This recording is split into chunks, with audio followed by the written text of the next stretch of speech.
Hey guys, welcome back to my channel. If you are new to this channel, my name is Achimau Ishmael Nkoma, and thank you very much for tuning in to my channel. Thank you very much for watching my videos. So today it's going to be a continuation of the last time video, which was an introduction to The Power of Habits by by Charles Duhigg. So today I'm just going to do a summary, a little bit of summary of the book. Yes, last week I just did an introduction, and today I'm just going to touch a little bit of it. So if, like I said, it would be better for you if you read this book, because it's a very transformative book and it's a very life-changing book. Like I said, it's going to save you a lifetime of information. So when you look at this book, once you buy it, or if you're reading it already, you notice that there are three parts to this book, which is if you open the book, you're going to see there's the power of habits, which is the title, of course. There is the habit of individuals, that is part one. Then there is part two, which is the habit of successful organizations. Then there is the last part, which is the habits of societies. Yes, the habits of societies. So those parts, if you read them, you'll be able to understand them, which is very quite clearly. But on this video, I'm just going to do a little bit of summary that you are going to touch the basis of it.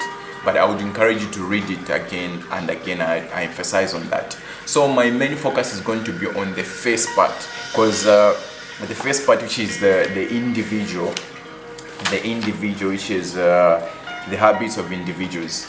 So anyway, to support my reason why of just mainly focusing, I'm not only focusing on that, but I'm starting with that, or I might just say I'm going to much of it focus on that one, because I realize if we fix ourselves first, then society will be in place and also the organizations will be in place. So just to support my reason why, let me just give you an example. So there's this story. So there's a story of a single father raising a boy. The boy was 8 years old.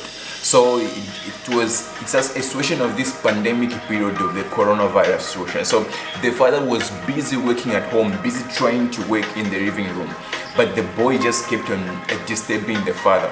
So what the father did was just to distract the boy so that he can do his work. What the father did was he took a piece from the magazine, which was having a world map, and then he had to turn it into pieces, then give the boy to assemble it together. So then, because he was expecting the boy to take an hour or so, by then he'll be able maybe to be done with what he was doing. So without even taking much of the time, the boy came back, and in 2 minutes time the whole world was just all put together. Then the father was very astonished, very, very amazed, like, how my son, how did you manage to do this? Because even me, I cannot even do it in 2 minutes. But how can an 8-year-old boy manage to assemble that in 8 minutes? Well, the boy just laughed, looking at the father, and then answered, I just had to put the man together and the word came together. So now when the father turned the page to see the other page of the paper, only to realize that behind the page of the world map there was a man of it, a picture of a man. So what the boy did was to put the man together, just the pieces of the man together, then turning it around, you find that the world is together. So my theory is, and the lesson out of that story is, if we focus on working on man, the world will be together. If we focus on human beings, like educating ourselves or improving ourselves, we find that the world will be in place. There will be not that much chaos. So that's why most of this summary of my video is going to focus on the individual, because once we work on ourselves, definitely the society will be in place, the organization or the companies will be in place. So anyway, let's dive into the video. So I'm going to focus on two lessons, which is the first lesson I'm going to share with you is, when you look at this book, it talks about the habits. The habits have got three process of the habits is into three process. One is the key, which is the trigger that tells the brain to go into automatic mode into automatic mode and which habit to use. Then the second one is the routine. The routine may be physical, maybe maybe mental, or maybe maybe mental, or might be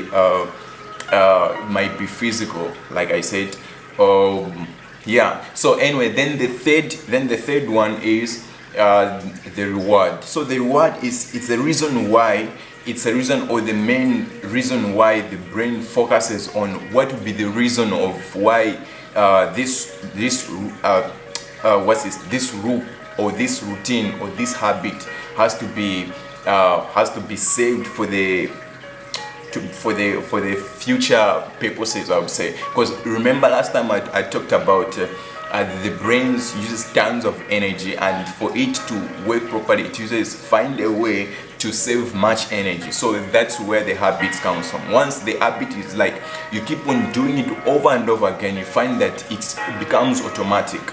Once the cue is triggered, the brain just goes in automatic, and then it's just all done. So I'll just give an example. For example, if you have a habit of playing video games, no disrespect to those who work in video games, it's just an example. So if you work in video games and then your bad habit is, or maybe you don't work in video games, sorry, maybe your bad habit is playing video games. So when you see the video games, or when you see a video game playing, or someone playing a video game, that's a cue. It's a trigger. It triggers the habit to come up. Then the next phase, which is the routine. The routine is where now you physically yourself, you're busy playing the video game. Then the last one, which is the reward. Now there is that the dopamine rush. They are generating the sense of fulfillment, the sense of feeling good after you play that video game. That's where now the routine. That's where now that routine keeps on coming over and over again, because the brain now has to finds a way now to save energy. The more you do it, like I said, the more it goes in automatic mode. So now you find that you are stuck in that loop of where when you just see a video game, you hold that control, video a game or the pad, you find yourself playing that game without you even realizing it. Same applies as if you make driving your habit. You find that the more you just put in the key into the ignition, you find that it's in automatic mode. Your brain won't use that much energy to make those decisions. It just goes in automatic mode. Then so now the question is how can we get rid of bad habits? That's the question, and that is the main purpose of this book. So how can we make our bad habits we turn them into good habits, so that we can shape our lives? Because like I said last time, habits do change our lives. Like they are we can say we are what we are because of our behavior, because of our habits, the things that we continuously do. So now at the end of the day, we find that how can we turn bad habits into good habits? My question is that I would say not really. We can't, but we can. If once you become discontent with your habit, you can, or you fight the habit, or you can just replace your bad habit with another habit, which is you change the routine. Let's say if your bad habit, like I said, maybe your bad habit, let's say we change it, let's just take it up a notch. Your bad habit is maybe to feed yourself junky foods and all those, you want to be on diet, and then the moment you just see a donut, it triggers that the cue of just being into it. So for you to, instead of using the formula of eating those junky foods, you replace them with food that will keep you healthy, like good food, instead of the junky foods that keeps our body that much out of balance. So now, the way we turn our bad habits into good habits, we replace them with good habits. Now the second lesson of this from the book, like I said, read the book. It will change you. This is just a summary of what I'm trying to say of what I captured from what I read from this book. And yeah, there is more to it, but it's just a summary of, so that you can just get the idea of what's in the book and the actual way how our brains works and how we can use that to our advantage and make sure that we improve our lives. So now the second thing that the second lesson I can share with you is the cue. When we go back to the cue, since I said it triggers the brain, it triggers all the habits that we go through. So when we look at the cue is into 5 different categories. 1, which is time. 2, which is location. 3, which is people. 4, which is the mental state. Then 5, which is the proceeding event. So now I'm going to, in these 5 categories, the many ones I'm going to focus on is time and people. Let's say how in time is the most habit that can, since we all know time cannot be recovered, and the more how we use time is how we become. Like they say, how you use the time is how you become, which is correct. So if, let's say, how is your routine during when you wake up early in the morning? Because that's where your habit starts, that's where your day starts. So when you wake up early in the morning, you wake up, you go and shower, you brush your teeth, you go for work. So the more you do that routine, the more it sinks into your mind, it becomes automatic. You just wake up, your mind goes into automatic mode. Now there's also that situation where we have that habit of, when you wake up in the morning, the first thing you look at is your phone. You check on Facebook, you check on Instagram, or you check on the news what happened last night or what's going into the world, which is, I want to recommend you do that, because that's sort of, to me, I would say it's a bad habit, because that controls the mood of your day. So if you see bad things, just the very moment you wake up, you see, the first thing you see is abuse, suicide, and all this. That will control the mood of the day. So I would recommend, when you wake up, pray. When you wake up, just pray. Then listen to something that is positive, something motivation that is going to lift your spirit. Make some affirmation about your life. I'm strong. I'll make it. All the problems that are going to come, I'm going to achieve them by the help of the grace of God. So all those affirmations, they make your day. You find that the moment you just step out of your door going for work, your body is just, your mind is just in that positive state. You can be able to handle whatever comes, even if bad situations comes. Because of that, the base of it, the foundation of your day is well groomed. The foundation of your day, you know how much you believe into yourself, how much you believe in the grace of God. So I would recommend you make that habit, you make that routine. So the moment you continue doing that, you find that without even noticing, you're just into that. So that builds up your self-esteem, builds up your life. And then at the end of the day, maybe if you don't have time during the day, or after work, or before you go for a jog, go to the gym, so to also keep your body in shape. Because you know what, guys, you only have one body, you only have one vehicle, which is your body, to make a difference in this world. At the end of the day, we are not here for ourselves, it's to make a difference. So for us to do that in the wrong line, like to make a difference, we need to keep our body in shape. We eat healthy, we drink healthy, good water, like that. So now the other thing I want to talk about is people, the cue of people. So there's a video I did on who are your friends. So when you go back, you can check that video. It talks about the people you hang around with. What do you do? Like, so there's this saying that says, show me your friends and I'll show you your future, which is correct. Because at the end of the day, if your friends are hardworking, your friends are ambitious, your friends are aiming for greater things, even if you've been average, no one is average. Don't keep that in mind, like no one is average. But even if you've not been working hard, because of the kind of people you're associating with, because of the kind of friends you're being into, the more you talk, the more you hear what they're saying, you know, it builds up you, it takes you to that level where you also want to be in that higher level. Let's say that there's this story of where the farmer found an egg of an eagle into the chicken barn. Then when the eagle was just growing up with the chickens, what the eagle did was just doing what the chickens do.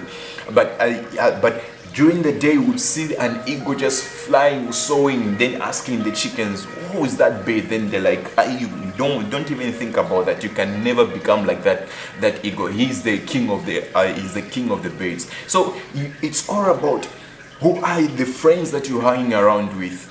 What do your friends, what do you talk about? So the more you hang around the people who are influential, you yourself, you just rub on that shoulder, that you rub up, the anointing will just rub on you. So it's always important, guys, to watch out on the friends that we hang around with. So anyway, guys, so this is just a summary of what my takeaway from this book, in summary and in my simplest form. That's the simplest way of saying it.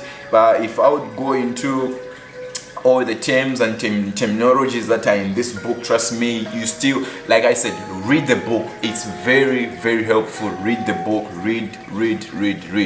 So yeah, in this book, if the moment you start reading this book, you find that there are so many experiments that were done to prove the theory of the power of habits. There are so many interviews that were done, some by you find that even when you read, you find that even the other athletics like Martin Luther King Jr. was. So all those theories, you find that it supports the power of habits and how our habits tend to change our lives. So guys, again and again, I encourage you to read the book. And also one last thing, it's not part of the video, but I just thought of throwing that in. There's this owning your future challenge, which started yesterday. Or I'm filming this video, today is Wednesday, which is on the 16th, but the challenge started on the 15th. So I would encourage you, because it's going to be like a 5-day seminar. Make sure you check on my page, on my Facebook page, you're going to see it. You just check that link. Make sure you be part of that, which is a life-changing challenge, because we are in a generation where social media, internet is taking over the world, and with the pandemic of the coronavirus, we can just testify ourselves that things are just changing. People are just working from home. It's all about the computer and all that. It's all about the YouTube. It's all about Facebook. It's all about Instagram, the Twitter, the TikTok, and all that stuff, and all that. So that make sure you're part of it. So tonight, also, like I said, I'm filming the video on Thursday. So again, you find that let's use our time well. Let's build good habits, guys, and you find that we are going to make a difference. Remember, you are not alone, and there's a reason. That's the purpose of this channel. And make sure, again, let's be interactive, guys. Once you read the book, make sure you click down, or you make sure you comment in the comment section. Ask questions. Well, there will be people that will see your questions, people that will see your suggestions, and they can learn from that. Because at the end of the day, we are all trying to learn from each other. So that's the purpose of this channel. Thank you guys again for being with me and for watching this video. Again, if you are new to this channel, like I said, I'm Nkoma Ishmael Chimao. And if you have not subscribed to my channel, please support me as we are on our way to 1K. Let's support me in this journey so that we can grow this family together, and let's make a difference. So if you have not subscribed to my channel, please just click down below on the red section to subscribe. Click that notification bell button, click that like button. I always post my videos on Thursday. So guys, thank you very much. It's an honor to be in your presence, and stay blessed.